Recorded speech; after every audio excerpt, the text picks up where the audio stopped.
अस्सलाम वालेकुम।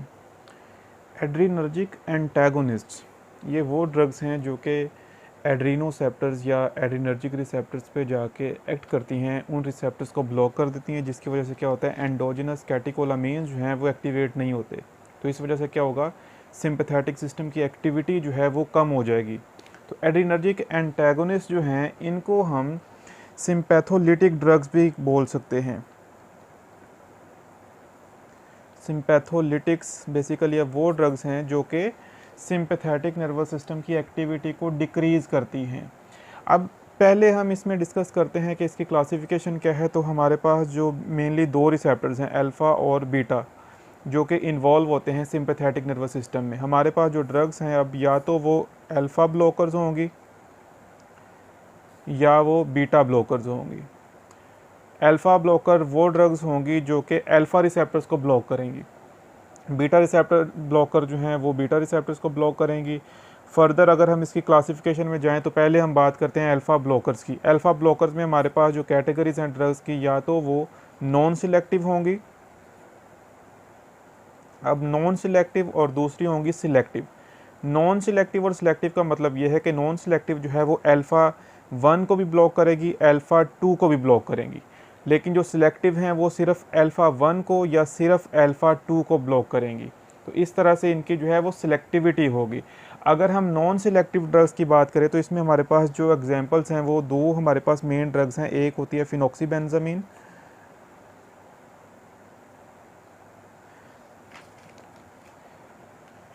एक हमारे पास है फिनॉक्सीबेंजामीन और दूसरी है फेंटोलामीन। अब ये जो दोनों ड्रग्स हैं ये क्या है, हमारे पास नॉन सिलेक्टिव अल्फ़ा ब्लॉकर्स हैं। मतलब ये कि ये हमारे अल्फ़ा 1 को भी ब्लॉक करेंगी, अल्फ़ा 2 को भी ब्लॉक करेंगी। अब इसमें यहीं पे आपको मैं एक बहुत इंपॉर्टेंट एग्जाम के पॉइंट ऑफ व्यू से एक डिफरेंस बता दूं, वो ये है कि फिनॉक्सीबेंजामीन जो है ये क्या करती है, अल्फ़ा रिसेप्टर्स को ब्लॉक करती है इरिवर्सिबली, और जो फेंटोलामीन है ये अल्फ़ा 1 और अल्फ़ा 2 को ब्लॉक करती है रिवर्सिबली। ये आपने याद रखना है। इसी वजह से क्योंकि ये इरिवर्सिबली करती है फिनॉक्सीबेंजामीन, तो इसका ड्यूरेशन ऑफ एक्शन ज़्यादा होगा, और फेंटोलामीन जो है वो रिवर्सिबली ब्लॉक करती है, इसका जो ड्यूरेशन ऑफ एक्शन है वो कम होगा। फिर हमारे पास अल्फ़ा 1 सिलेक्टिव और अल्फ़ा 2 सिलेक्टिव ड्रग्स आ जाती हैं। अब अल्फ़ा 1 सिलेक्टिव में हमारे पास जो मेन ड्रग्स हैं वो प्राजोसिन है। इसी तरह से जितने भी आपको ड्रग्स मिलेंगे ना जिनके एंड पे सिन आ रहा है, ट्रेजोसिन है, पैराजोसिन है, इसके आगे आप ऐड करते जाएं प्राजोसिन, ट्रेजोसिन, डोक्साजोसिन, एल्फ्यूजोसिन और टेम्सुलोसिन। ये सारी जो ड्रग्स हैं ये हमारे पास अल्फ़ा 1 सिलेक्टिव ब्लॉकर्स हैं। ठीक है।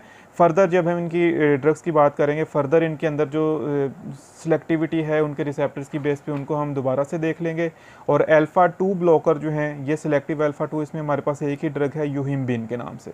ठीक है। तो ये हमारे पास जो ड्रग्स हैं ये बेसिकली क्या हैं, अल्फ़ा ब्लॉकर्स हैं। उसको हम किस तरह से डिवाइड कर रहे हैं, नॉन सिलेक्टिव और सिलेक्टिव में। नॉन सिलेक्टिव में वो ड्रग्स आएंगी जो कि अल्फ़ा 1 और अल्फ़ा 2 दोनों को ब्लॉक करेंगी।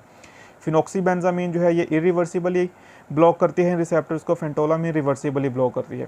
फिर सिलेक्टिव अल्फ़ा ब्लॉकर में हमारे पास अल्फ़ा 1 सिलेक्टिव में प्राजोसिन, ट्रेजोसिन, डोक्साजोसिन ये सारी ड्रग्स आ जाएंगी, और अल्फ़ा 2 ब्लॉकर में हमारे पास यूहिम्बिन आ जाएगी। इसी तरह से जब हम बात करेंगे बीटा ब्लॉकर्स की, बीटा ब्लॉकर्स की क्लासिफिकेशन में आप इसी तरह से सिलेक्टिविटी की बेस पे हम उसको डिवाइड करेंगे। कुछ हमारे पास नॉन सिलेक्टिव बीटा ब्लॉकर्स हो जाएंगे,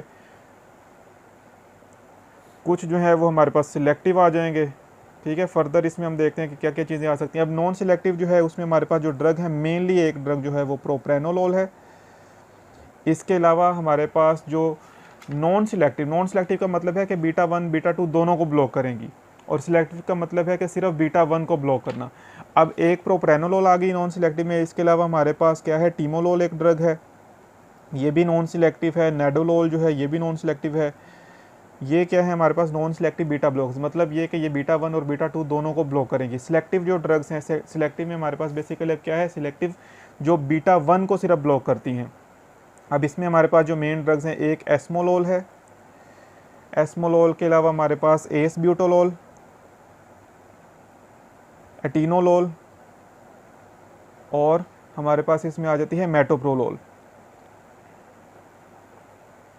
ये हमारे पास क्या है, सिलेक्टिव बीटा 1 ब्लॉकर्स हैं। अब सिलेक्टिव के बाद फर्दर हम बीटा ब्लॉकर्स को क्लासीफाई कर देते हैं। कुछ ऐसी ड्रग्स हैं तो वो बीटा ब्लॉकर्स, लेकिन उनके साथ उसका क्या है, एगोनिस्टिक इफेक्ट भी है। बीटा रिसेप्टर्स को वो एगोनिस्ट के तौर पे भी एक्ट करती हैं उनके ऊपर। इसका मतलब है कि उनके अंदर क्या होता है, इंट्रिंसिक सिंपैथोमाइमेटिक एक्टिविटी होती है, ISA। ये आपने याद रखना है कि इंट्रिंसिक सिंपैथोमाइमेटिक एक्टिविटी, ये वो ड्रग्स हैं तो ये बीटा ब्लॉकर्स, लेकिन इनके अंदर इंट्रिंसिक प्रॉपर्टी है किसकी, सिंपैथोमाइमेटिक एजेंट्स की। इसमें हमारे पास जो ड्रग्स हैं, एक हमारे पास पिंडोलोल है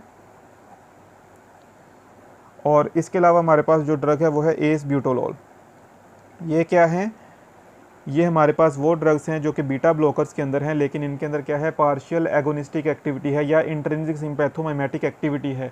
ये ड्रग्स आ जाएंगी। इसके बाद हमारे पास कुछ ऐसी ड्रग्स हैं इसके अंदर जो कि अल्फ़ा और बीटा दोनों रिसेप्टर्स को ब्लॉक करेंगे, अल्फ़ा को भी और बीटा रिसेप्टर्स को भी ब्लॉक करती हैं। इसमें हमारे पास जो ड्रग्स हैं वो एक है लेबिटालोल और एक हमारे पास इसमें जो ड्रग है वो कार्वेडिलोल।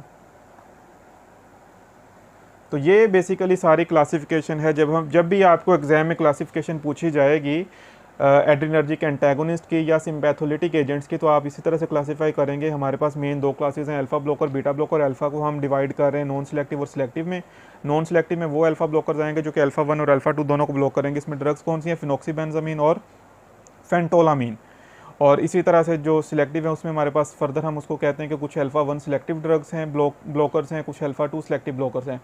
बीटा ब्लॉकर्स में हमारे पास कुछ नॉन सिलेक्टिव बीटा ब्लॉकर्स हैं जो कि बीटा 1 और बीटा 2 दोनों को ब्लॉक करेंगे। सिलेक्टिव जो हैं वो सिर्फ बीटा 1 को ब्लॉक करेंगे। कुछ ऐसी ड्रग्स हैं जो कि बीटा ब्लॉकर्स हैं लेकिन उनकी साथ में क्या है, इंट्रिंसिक सिंपैथोमाइमेटिक एक्टिविटी है या पार्शियल एगोनिस्टिक एक्टिविटी है। और कुछ ड्रग्स ऐसी हैं जो कि हमारे पास क्या है, अल्फा और बीटा दोनों रिसेप्टर्स को ब्लॉक करती हैं। वो कौन सी हैं, लेबिटालोल और कार्वेडिलोल।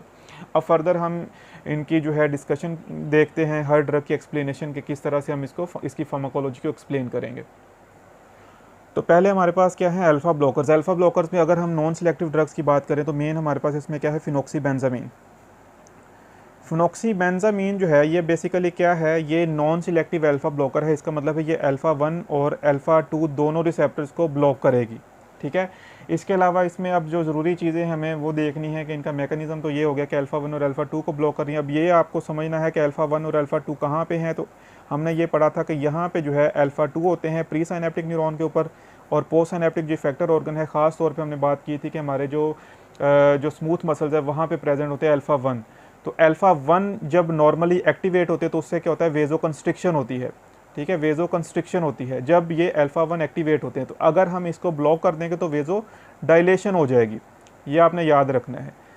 जब भी अल्फ़ा 1 एक्टिवेट होते हैं हमारी बॉडी के अंदर तो वेजो कंस्ट्रिक्शन होती है, लेकिन जब हम अल्फ़ा 1 ब्लॉकर दे रहे हैं तो वेजो डायलेशन होगी। इसी तरह से अल्फ़ा 2 क्या करता है, नॉर्मली यहाँ से जो रिलीज़ होता है नोरेपिनेफ्रिन का उसको इनहिबिट करता है नॉर्मली, लेकिन जब हम अल्फ़ा 2 ब्लॉकर देंगे तो रिलीज़ जो है वो इनहिबिट नहीं होगा बल्कि रिलीज़ जो है वो ज़्यादा हो जाएगा।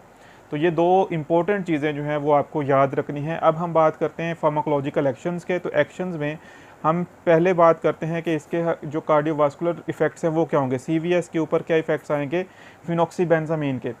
अब जब अल्फ़ा 1 रिसेप्टर्स या अल्फ़ा रिसेप्टर्स दोनों ब्लॉक होंगे, अल्फ़ा 1 और अल्फ़ा 2, तो उसकी वजह से क्या होगा, वेजो कंस्ट्रिक्शन नहीं होने देगी। वेजो कंस्ट्रिक्शन नहीं होगी तो वेजो डायलेशन होगी, जिसकी वजह से क्या होगा, रिफ्लेक्स टैकीकार्डिया हो सकता है। तो ये आपको याद रखना है कि जब भी हम ये ड्रग देंगे फिनोक्सीबेंजामीन, तो क्योंकि उसने वेजोडाइलेशन करवानी है तो उसकी वजह से क्या है, रिफ्लेक्स टैकीकार्डिया हो सकता है। अब एक इसमें बहुत इंपॉर्टेंट जो पॉइंट आपको याद रखना है, जब भी हम अल्फ़ा ब्लॉकर्स की बात करते हैं तो हमारे पास एक होता है epinephrine reversal phenomena. Epinephrine reversal phenomena अक्सर आपको एग्जाम में पूछा जाता है, अक्सर आपसे वाइवा में पूछा जाता है कि एपिनेफ्रीन रिवर्सल फिनोमिना क्या होता है। तो इसमें बेसिकली आपको याद रखना है, एपिनेफ्रीन जो है हमने ये बात पढ़ी थी कि नॉर्मली क्या होता है कि अल्फ़ा 1 अल्फ़ा 2 बीटा 1 बीटा 2 इन सब पे एक्ट करती है। लेकिन अगर हम एपिनेफ्रीन के साथ फिनोक्सीबेंजामीन या फेंटोलामीन दे देंगे तो ये ड्रग्स क्या करेंगी, अल्फ़ा रिसेप्टर्स को ब्लॉक कर देंगी। हमने ये पढ़ा था कि एपिनेफ्रीन जब हम लो डोज में देते हैं तो लो डोज में ये बीटा रिसेप्टर के थ्रू वेजो डायलेशन करवाती है, लेकिन हाई डोज पे जब हम देते हैं तो ये अल्फा रिसेप्टर के थ्रू वेजो कंस्ट्रिक्शन करवाती है। देखो अब हमने क्या किया, अल्फा रिसेप्टर्स को ब्लॉक कर दिया है फिनॉक्सीबेंजामीन या फेंटोलामीन दे के। अब जब हम एपिनेफ्रीन देंगे तो अल्फा रिसेप्टर तो मिलेंगे नहीं उसको बाइंड करने के लिए, अब वो बाइंड किस पे करेगी, बीटा रिसेप्टर पे। बीटा रिसेप्टर पे जब वो बाइंड करेगी तो उससे प्रोलॉन्ग्ड वेजोडाइलेशन इफेक्ट आएंगे, वेजोडाइलेशन बहुत ज़्यादा बढ़ जाती है। तो इस वजह से इस फिनोमिना को हम बोलते हैं ये एपिनेफ्रीन रिवर्सल फिनोमिना है। अब इसके बाद हमारे पास जो है, अगर हम बात करें कि इसका यूज़ किस में है, हमारी जो ये ड्रग है फिनॉक्सीबेंजामीन, तो मेनली इसमें हम कहते हैं कि ये जो हाइपरटेंशन है, हाइपरटेंशन की ट्रीटमेंट में हम यूज़ कर सकते हैं, लेकिन इसको मोस्ट कॉमनली हम जो यूज़ करते हैं वो यूज़ करते हैं इसको हम फियोक्रोमोसाइटोमा में। एक कंडीशन है फियोक्रोमोसाइटोमा, एड्रीनल मेडुला के अंदर अगर वो हमारे पास ट्यूमर बन जाए। देखें फियोक्रोमोसाइटोमा जो है इसमें क्या है, एड्रीनल मेडुला का ट्यूमर। तो इसमें क्या होता है कि हमारा जो सिंपैथेटिक आउटफ्लो है वो बहुत ज़्यादा बढ़ जाता है इस कंडीशन में।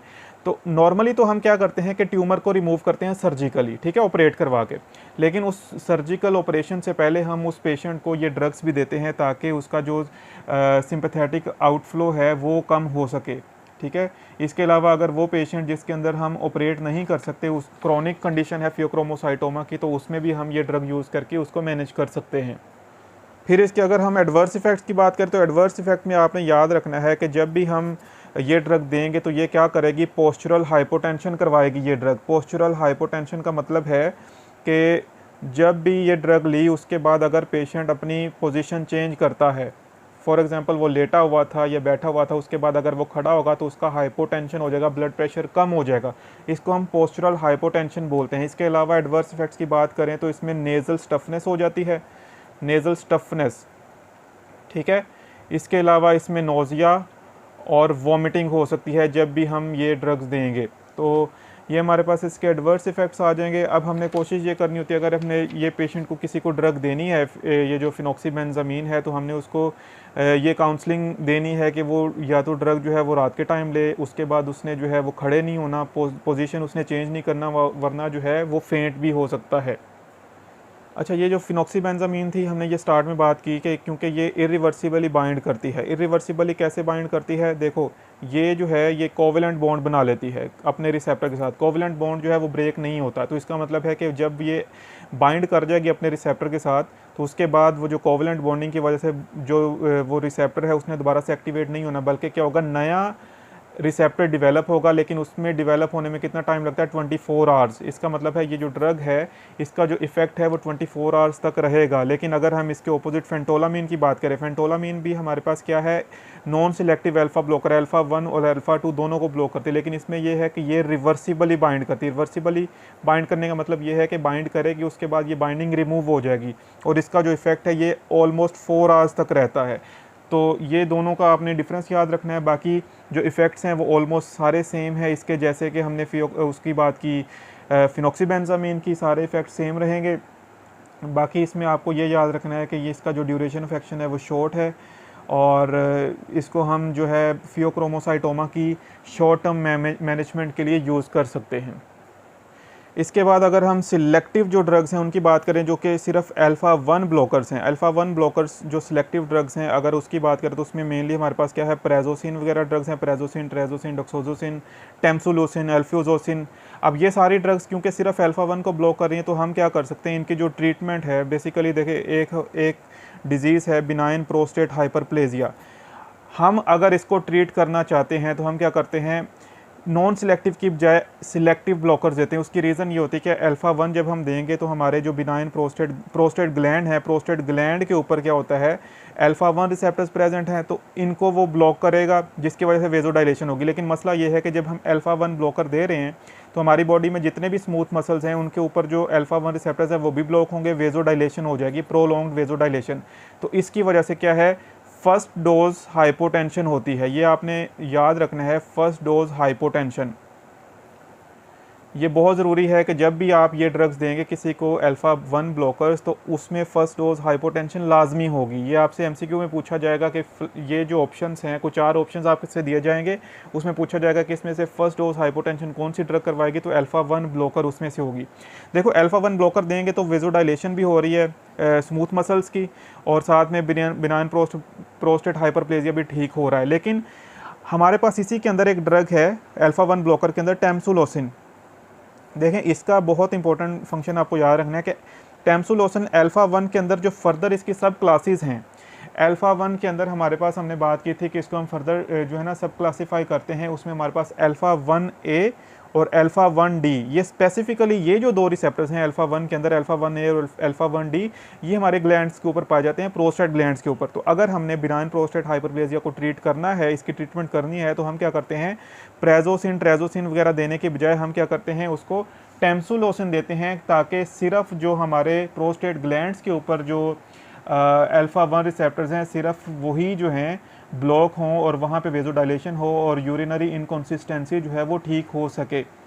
बाकी इसमें आपने ये एक याद रखनी है बात कि इन सारी ड्रग्स के अंदर अल्फ़ा ब्लॉकर्स में डॉक्साइज़ोसिन जो है वो लॉन्गेस्ट एक्टिंग है, उसका ड्यूरेशन ऑफ एक्शन सबसे ज़्यादा है। और इसके अलावा आपको ये याद रखना है कि अगर हम ओवरऑल अल्फ़ा 1 ब्लॉकर लेते हैं तो बिनाइन प्रोस्टेट हाइपरप्लेजिया भी ठीक होता है। इसके अलावा हाइपरटेंशन की ट्रीटमेंट भी ये ड्रग्स कर सकती हैं।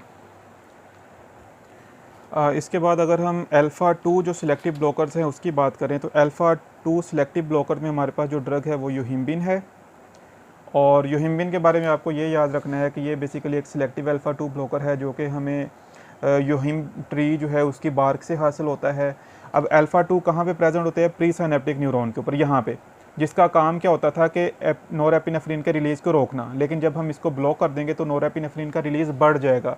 तो जब नोरेपिनेफ्रिन का रिलीज़ बढ़ेगा, बेसिकली ये ड्रग क्या कर रही है, सीएनएस के थ्रू एक्ट करके सिंपैथेटिक आउटफ्लो को इंक्रीज़ कर रही है, सिंपैथेटिक आउटफ्लो को बढ़ाती है। क्योंकि ये क्या कर रही है, यहाँ से देखें रिलीज़ जो है उसको इंक्रीज़ करवा रही है। जो हमारे पास नोरेपिनेफ्रिन उसका रिलीज़ इंक्रीज़ हो जाएगा। नॉर्मली अगर हम इसके यूज़ की बात करें तो सेक्सुअल स्टिमुलेंट के तौर पे ये यूज़ होती है ये ड्रग।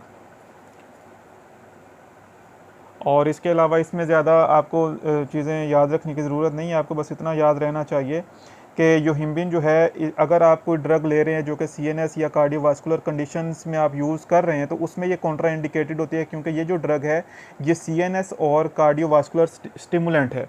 तो सीएनएस को भी स्टिमुलेट कर देती है, कार्डियोवास्कुलर सिस्टम की एक्टिविटी को भी स्टिमुलेट कर देती है। तो ये सारी चीज़ें हमारे पास अब आ गई हमारे पास जो अल्फ़ा ब्लॉकर्स हैं। सबसे पहले हमने क्लासिफिकेशन की बात की। क्लासिफिकेशन में हमने अल्फ़ा और बीटा रिसेप्टर्स दोनों के ब्लॉकर्स की बात की। उसके बाद एक्सप्लेनेशन में हमने अल्फ़ा नॉन सिलेक्टिव और अल्फ़ा सिलेक्टिव ब्लॉकर्स की बात की। नॉन सिलेक्टिव में कौन सी ड्रग्स हैं, फिनोक्सीबेंजामीन और फेंटोलामीन। इसमें जो आपने हमेशा बात याद रखनी है वो जो फिनोमिना है एपिनेफ्रिन रिवर्सल फिनोमिना, उसको आपने बहुत अच्छे से याद रखना है। फिर इसके बाद आपने बात करनी है बिनाइन प्रोस्टेट हाइपरप्लेजिया की ट्रीटमेंट की, जिसमें हम क्या यूज़ कर रहे हैं, alpha 1 selective drugs, selective blockers. उसमें भी पर्टिकुलरली हम टैमसुलोसिन यूज़ करते हैं, जो कि अल्फ़ा 1A और अल्फ़ा 1 जो डी है उन रिसेप्टर्स को, जो सब टाइप्स हैं अल्फ़ा 1 रिसेप्टर्स की, उनको ब्लॉक करके बिनाइन प्रोस्टेट हाइपरप्लेजिया को ट्रीट करती हैं।